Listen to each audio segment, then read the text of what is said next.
কোথায় গেছিলি? ওই পাড়ার টসেনে মেয়ের সাথে বিয়ের কথা বলতে গেছিল। সারা জীবন লোকের বিয়ে দিয়ে বেড়াবি না নিজেও বিয়ে করবি?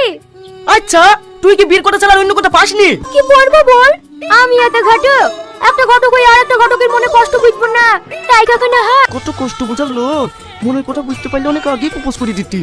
কিরে কি ভাবছি করবি করবি? হাতে ঐশ্বর্যের মতো সুন্দর একটা মেয়ে আছে। এই আমার বিলি তোর তো মাথা ব্যথা কেনে? তুই করবে না? হ্যাঁ করবো তো, হাতে সেরকম ছেলে আছে।